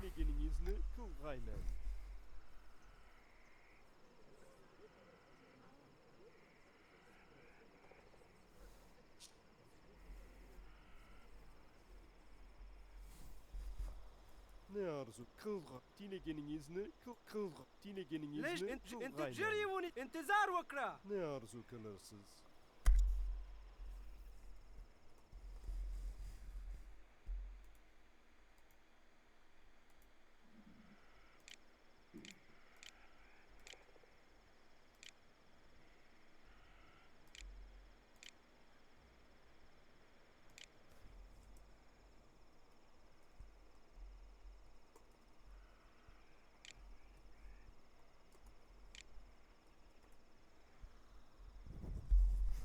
Yeah, I noticed the game started lagging a bit, so I had to turn that off, unfortunately. Yeah.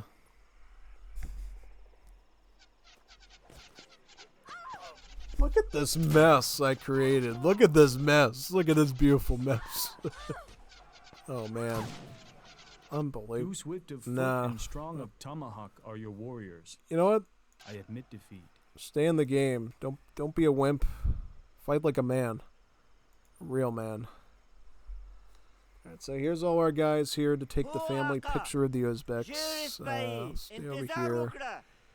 This is our Mergen, Shagrid Pisha, our Aboghazi. Where's our Jigget? Jigget. Jigget. Come over here, Jigget.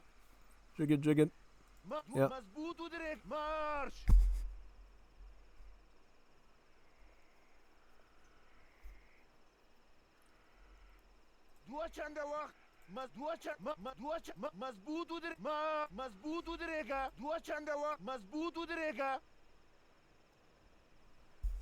As you can see, beautiful units overall. In general, gotta stay far enough away from them so they won't shoot at me. Yeah. Very cool. I'll go over quickly the royal court stuff now so you can look at it. So basically, the way the royal court works with the Uzbeks, their domestic leaders will give you economic wagons that you can build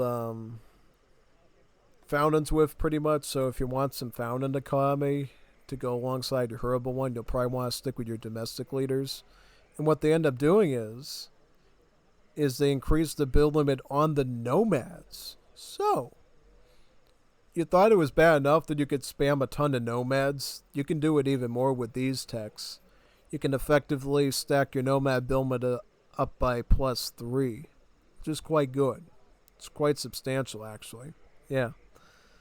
Now, the way the Russians work is the same they work as with the other civs, so they'll give you buildings First, 1 Canton School to make Frontovics with, then 2 Canton School wagons to make Frontovics with, and then finally a fort to make Frontovics with. And also boost your unit's HP up by 5%. Persians. So what Persians do is, Persians will increase the combat ability of Jiggits. So if you like the Jigit unit quite a lot, go with the Persians because they'll make your hand cavalry stronger. Yeah. So that's basically the choice when it comes to Royal Court with the Uzbeks. You can either go for more nomads, stronger Jigits, or tankier units overall. So some pretty okay options. I think personally, usually you're just going to go with Persians because the Janbaz is a better unit. And then your hand cavalry will be slightly more effective. Because remember, you don't get any combat cards from the home city to really improve that unit at all. So you kind of have to, compensate a little bit there with that pretty much. So yeah, definitely. So yeah, I think that's all the stuff we need to know about Uzbeks today. There's a lot of cool stuff to show you. So yeah, as you can see, the Uzbeks are a pretty monstrosity of Middle East. They're like pretty spooky to deal with, to say the least. So yeah. Anyways, thank you for coming to the showcase today. It was pretty cool. And we'll see you on the next one where we will do Saudi Arabians, right? So that should be pretty nice since they'll be the first and only Civ for now that's part of the Arab set of Civs. But anyways, I'm signing off now and sending these units to their death. See you next time if I survive this encounter. Definitely. I don't know if these guys are going to survive or not. That's insane. Look at this stuff. Look at this stuff. Whoa. Whoa. Oh, man. No. This is horrible. Look at this. This is like the battle of the little big one. My regular units stand no chance against these guys because there's just so many of them. Oh, man. Yeah. But anyways, thank you for coming, everybody.